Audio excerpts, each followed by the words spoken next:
Students, today's class for class 11th और हम limits पे बेस्ड एक्सरसाइज 13.1 कर रहे हैं। इससे पहले प्रीवियस लेक्चर 2 मैं रिकॉर्ड कर चुकी हूं और वो जो लेक्चर्स थे उसमें मैंने आपको एक इम्पॉर्टेंट फॉर्मूला बताया था कि limit x tends to a xn minus an upon x minus a। कोई भी अलजेब्रिक अगर आपके पास आते हैं फंक्शन तो उसका जो लिमिट है वो अगर ये कंडीशंस को फुलफिल करती है तो n आप डायरेक्ट यूज कर सकते हो। ठीक है जी। आज जो है हम इसी पे based question number 9 onwards continue करते हैं।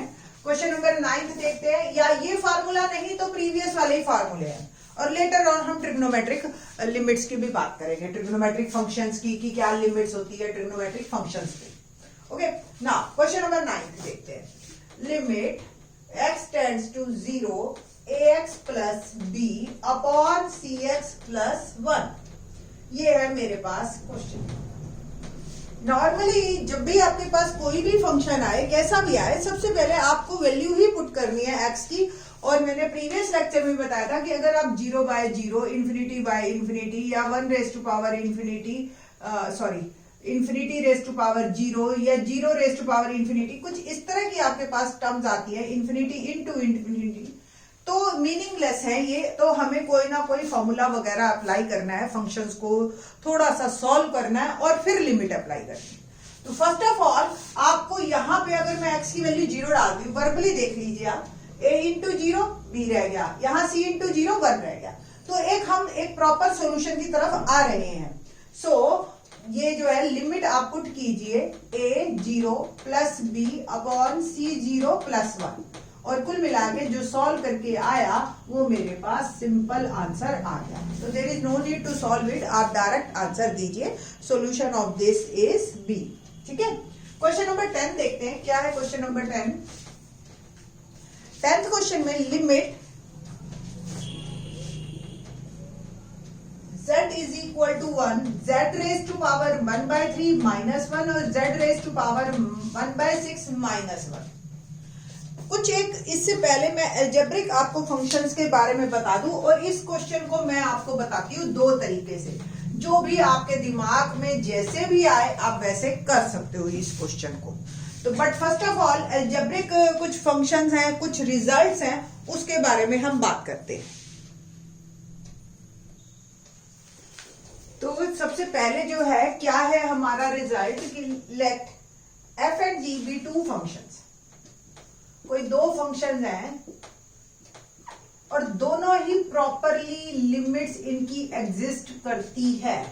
तो limit x tends to a f(x) and limit x tends to a g(x) exist करती है।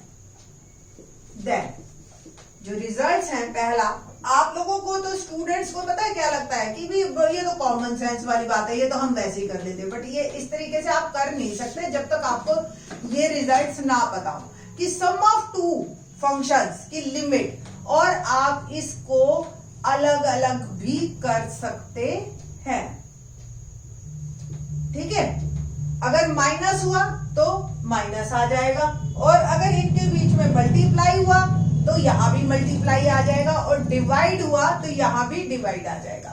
ये है हमारा algebra of limits, very important one. और डिवीजन में तो हमारे पास एक कंडीशन ये भी होनी चाहिए कि जब आप ये लिखोगे limit x tends to a f(x) function upon gx, ठीक है, और हमने उसको कहा कि you can write it like this f(x) और limit x tends to a gx। तो आपके पास ये भी कंडीशन आती है कि limit x tends to a gx is not equal to 0।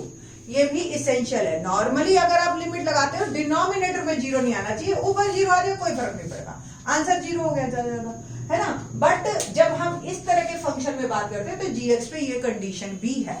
तो ये आपने ध्यान रखना है इन क्वेश्चंस को करते हुए। ठीक है, नाउ अब हम बात कर रहे थे 10th क्वेश्चन की। तो मैं आपको इस क्वेश्चन को 2 मेथड से बताती हूँ कि एक तो जो आप लोगों के दिमाग में आए, देखते हैं कैसे आएगा। इसमें छोटा क्या नंबर है, z की पावर 1/3 या z की पावर 1/6? ऑब्वियस 1/6। तो let z raise to power 1/6 is what? Squaring both side आप करोगे तो z की पावर 2/6 और ये हो गया y²। कुल मिला के ये बन गया z की पावर 1/3 और ये हो गया y²। अब थोड़ा सा लिमिट में भी बात करते हैं कि when z is equal to 1 तो y क्या होगा? 1 की पावर कुछ भी हो, 1/6, 2, 3, 1/3 तो y भी 1 ही। तो कुल मिला के मेरे पास सिचुएशन जो है, अगर मैं इस पूरे क्वेश्चन को कन्वर्ट करना चाहूं तो ये क्वेश्चन y में इस तरीके से कन्वर्ट होगा। Limit y tends to 1, z की पावर 1/3 को y² -1 और z की पावर 1/6 को y। और अभी मैंने इसी लेक्चर में शुरू में बताया था कि एक formula limit x tends to a xn minus an upon x minus a is n a n minus 1 होता है ना। तो ये आपका क्वेश्चन हो गया। आप देखो क्या ये इससे बिल्कुल सिमिलर है? यहाँ पे a क्या है? 1, तो y टेंड्स टू 1 हो रहा है, तो x y को रिप्लेस हो गया, a 1 को हो गया और n क्या है? क्या आप 1 को 1 का स्क्वायर लिख सकते हो? तो with the help of this formula आप आंसर दे सकते हो कि n इज 2 हेयर, a1 2 -1 2 1 1 2 अब बात आती है जिस स्टूडेंट को ये फार्मूला याद ही ना हो तो कोई दिक्कत नहीं है, आप इसको सॉल्व कर लो। y² -1 को आप लिख सकते हो y +1 और y -1 और ये y -1 है ही एज इट इज। अब ये क्वेश्चन बन गया आपका limit y tends to 1 y +1 और अब वैल्यू पुट कीजिए आप तो 1 + 1 दैट इज 2। डायरेक्ट करो, ऐसे करो, जैसे मर्जी तरीके से करो, आपको नंबर पूरे मिलेंगे। एक तो तरीका ये हो गया। अब दूसरा तरीका हमारे पास जो क्वेश्चन आया था limit z tends to 1 z raise to power 1/3 -1 और 1/6 -1। अब मैं क्या करती हूं, आप इसको दोनों को z -1 से डिवाइड कर दो। और जो अलजेब्रा ऑफ लिमिट बताया था कि अगर सपोज कोई दो फंक्शन है और उनके साथ लिमिट z टेंड्स टू 1 है तो डिवीजन में आप उनको अलग अलग लिख सकते हो, है ना। ये अलग बन गया फंक्शन और ये अलग बन गया, ठीक है। और अब भी ये उसी फॉर्मूले पे चला गया, limit x tends to a xn minus an upon x minus a is equal to nm n minus 1। ध्यान से देखो यहाँ पे n क्या 1/3, 1 को तो आप 1 की पावर 1/3 भी लिखो, तो ये हो गया xn minus an upon x minus a। क्या फॉर्मूला बना? n a n minus 1। Same जो डिनोमिनेटर में n चेंज हो गया आपका 1/6, n a n माइनस 1। ये मेरे पास लिमिट लगा के इस फार्मूले को मैंने अप्लाई किया। आप डायरेक्ट भी कर सकते हो, कहने की ये बात है। अब 1/3 अपॉन 1/6, 1 की पावर तो कुछ भी 1 नहीं होता, तो 1 नेगेटिव हो जाए पॉजिटिव हो, तो कुल मिला के 1/3 इंटू 6/1 आंसर इज स्टिल 2। तो किसी भी मर्जी तरीके से करिए, आपके दिमाग में वहां पे पेपर में कौन सा मेथड आता है ये आप अपनी तरफ से कर सकते हो। ऑल मेथड्स आर करेक्ट और आपको जो है पूरे मार्क्स मिलेंगे इसके। क्वेश्चन नंबर करते हैं हम 11। क्या है question number 11? Limit x tends to 1 ax square plus bx plus c upon cx square plus bx plus a। और ये हमें दे रखा है कि a plus b plus c का सम नॉट इक्वल टू 0 है, ठीक है जी। तो वेरी सिंपल वन देखते हैं, सिंपल वैल्यू पुट कीजिए। देखिए 1 पुट करती हूं मैं, डिनोमिनेटर चेक करना है मेन, ये 1 ये c हो गया, ये b हो गया, ये हो गया सिंपल। तो 0 तो नहीं आ रहा ना, तो बस आप डायरेक्ट वैल्यू पुट कीजिए, it will become equal to x की जगह मैं 1 पुट कर रही हूं,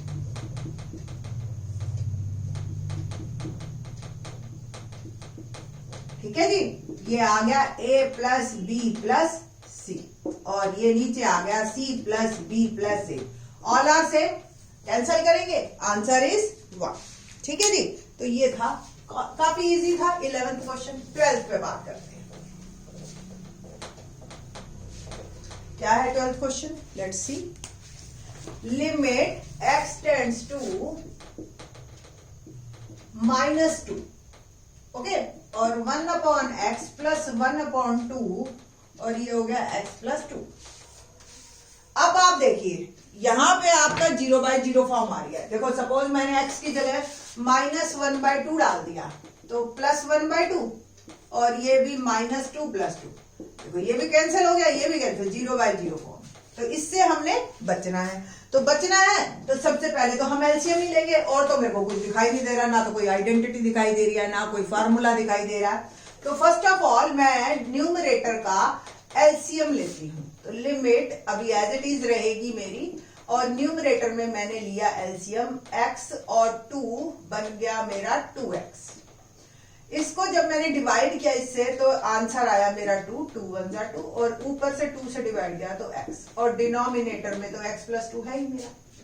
तो limit x tends to -2 x plus 2 upon 2x, और ये डिनोमिनेटर एज इट इज हमने लिख दिया। अगर ये कैंसल हो गया, अब आप 1/2x ये आ गया सॉल्व करके, तो लिमिट x टेंड्स टू -2 और 1/2x, ठीक है जी। और x की वैल्यू मैंने डाली -2, सो आंसर इज 1/-4। तो ये आपका देखो सिंपल अलजेब्रा लगाया है हमने, सॉल्व किया है, और आंसर मेरा आ गया। ठीक, तो इस तरीके से आपको क्वेश्चन करने हैं, काफी इजी क्वेश्चन है लिमिट्स पे। In the next lecture we will discuss about trigonometric functions और limits of trigonometric functions, sine की, और आपको नई चीजें बताएंगे कि साइन की एक्सपेंशन क्या होती है, साइन एक्स की, ई एक्स की क्या एक्सपेंशन है। Discuss in next lecture. Thanks.